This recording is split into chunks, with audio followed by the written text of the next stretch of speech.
next on the docket, something that everybody's probably seen happen way too many times. And something that I've actually been late to cover. Because I've been working so fucking hard at the job that I'm about to quit to go find another job. Uzaki-Chan! And breast envy. You really hate to see it.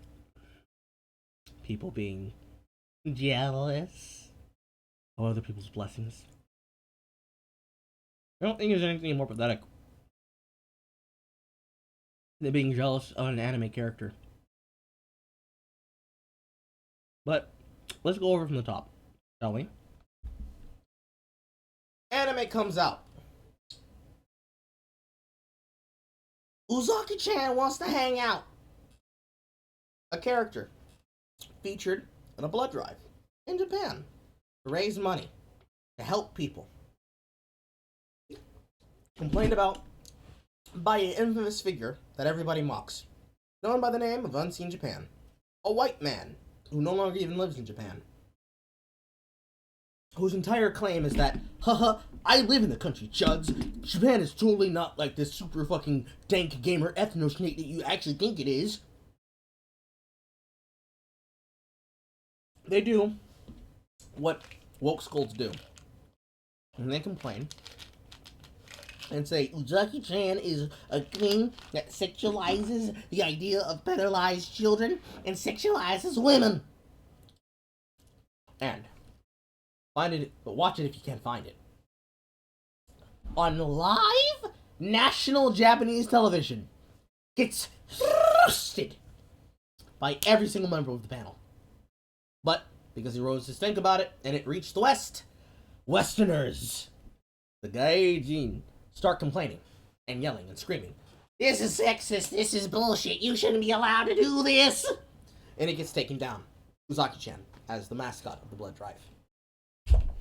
That was the majority of this happening until Uzaki-Chan got an anime. And then we were inundated with nothing but, ugh, this is sexist, ugh, this is pedophilic, ugh, women don't look like that. You know the usual shit that we cover here on this channel.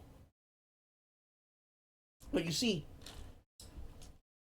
a lot of this just seems to be regular cope, right? You know, people being jealous that something's popular and then wanting to drag it down because it's popular, creating the Streisand effect that then brings more attention to the problem, which then makes it worse for them. You know, what happened to Hazbin Hotel?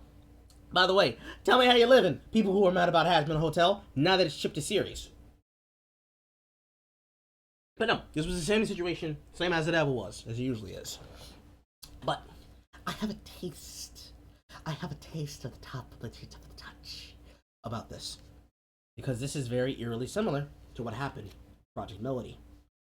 And usually what happens when any person who may be real or fake goes on and basically, and I'm using their terminology here, acts like a pick-me, a pick-me-sha,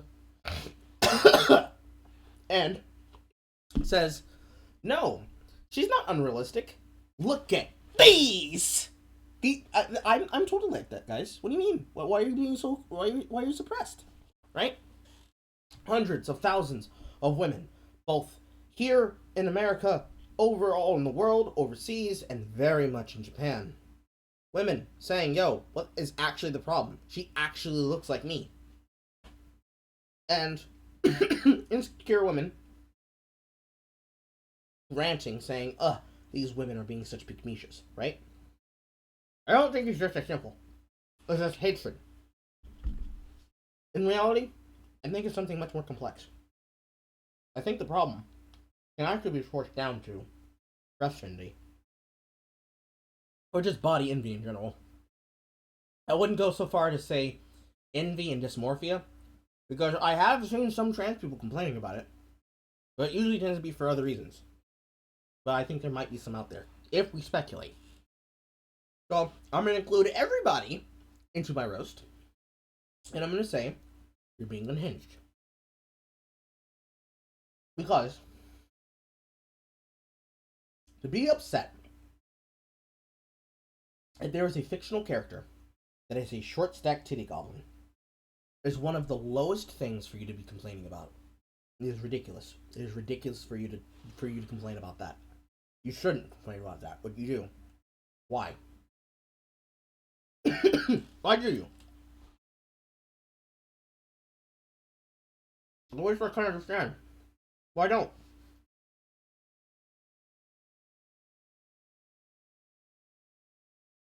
That would make as much sense as me looking at Full Metal Alchemist, and every single time Lieutenant Armstrong's on his train, I'm like, those muscles aren't realistic. Fuck that dude, he probably has a small dick too. Fucking bastard. But you're not better than me. Because that's what you're doing. You're seething. Girls, you are seething. And it's not pretty. It's not sexy. It's not attractive. And like, I understand that you feel a certain way, right? That it is what it is.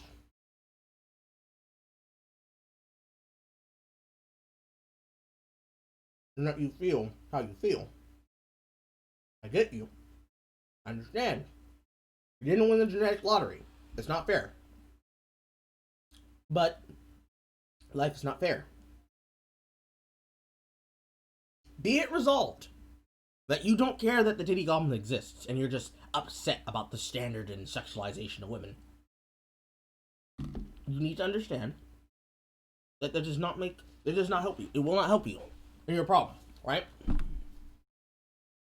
If you were concerned about you looking at somebody be sexualized, looking at this fictional character be sexualized, and you're like, God damn it, I wish that would happen to me. It's not going to happen to you unless you go out there and you make improvements on yourself. You know? Barring a stroke of genetic luck and you growing 2 more cup sizes, or getting cosmetic surgery, which I do not suggest, you're going to have to face those feelings of inadequacy. Because, like, trust me, being a man who was blessed with the holy rod, I envy guys whose problems are just as simple as, man, I wish my dick was bigger. This is an example. This is not a stunt.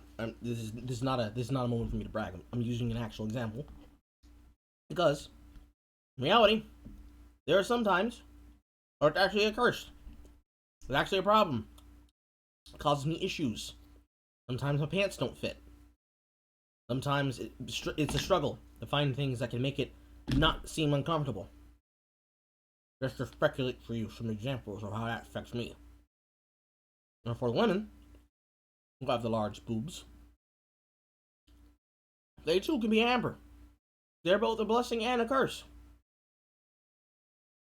Whether or not you see it as a positive thing to look at, you have to consider it as a positive thing for you to consider. Because if you go into this just thinking every single person must be a pick-me-sha, must be a pick-me in any gents, you're just going to come away bitter. And you're going to be angry at the world. And you're going to blame your problems on an anime character. When clearly the signs were there that you had problems from the beginning and start, but they were never addressed. For your mental health, it is best that you address the real problems. Because if you don't, you're just going to find yourself stuck in a loop, on a wheel, hating yourself.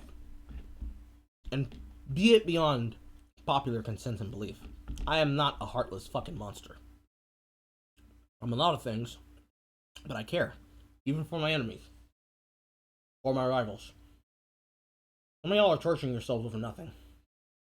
You will find someone, anyone,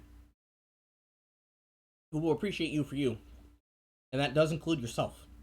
Because you have to accept yourself before you can deal with having the emotion to deal with anything else you have. Because if you're fighting yourself on the inside saying, why am I such a reject? Why can't I have bigger boobs? Why can't I have a bigger dick? Why can't I have more money? Why can't I have this? Why can't I have that? You're gonna keep beating yourself up until you fucking fall, dude. And I don't want to see that happen. As funny as it might be, I also understand that that's a tragedy. So you have to take care of yourself and your own mental health first in this situation, if you're one of those people who are doing that. Yes, we might We might snicker and giggle and laugh at you for being upset at a fictional character. Yes, that's gonna happen regardless. You're gonna have to take that as a grain of salt. That's on you for getting mad at a fictional character. But at the end of the day, we want to see you improve. And hopefully, the shame and the self-consciousness will teach you the lesson that maybe next time, maybe I shouldn't voice my opinions that I'm mad at the fictional character, because that didn't help me. It didn't make me feel any better. It didn't help me get any more clout amongst my friends. They just looked at me like a weirdo and they said, "Ha! The fictional woman is upset at the fictional girl!" So, if you want to avoid that, again, my suggestion is to work on yourselves. Work on the things that you think are holding you back. If they are, if you work on them, they go away, congratulations. If they don't, then it wasn't a problem. It wasn't a weakness. It was a strength. And you need to start embodying those things. Because, trust me, ladies and gentlemen of the audience, there's nothing more attractive than a confident individual. I don't care if you're male or female. I don't care if you're trans. If you exude confidence, I'm sucking your dick. Period. So, if your entire cope is that you don't have confidence in yourself because of the titty goblin, may I say that you are picking a very, very weak titty goblin to be upset about. You'd have more reason to be upset about the fucking corset Minna than you would about Hana Uzaki. So, take care of yourselves. Worry about real problems. Find real problems. Always find real problems. Because they're always going to be there. They're not going to go away. Complaining about them doesn't make them disappear from your life. And more importantly, find someone who will look at you the way they look at the titty goblin. Because I promise you, when you work on yourself and you find that partner and they see that you're mentally ready and capable and stable, oh, are y'all gonna bust nuts? Now have a good night. Please don't hurt yourself. I love you. Except the ones that keep sending me porn.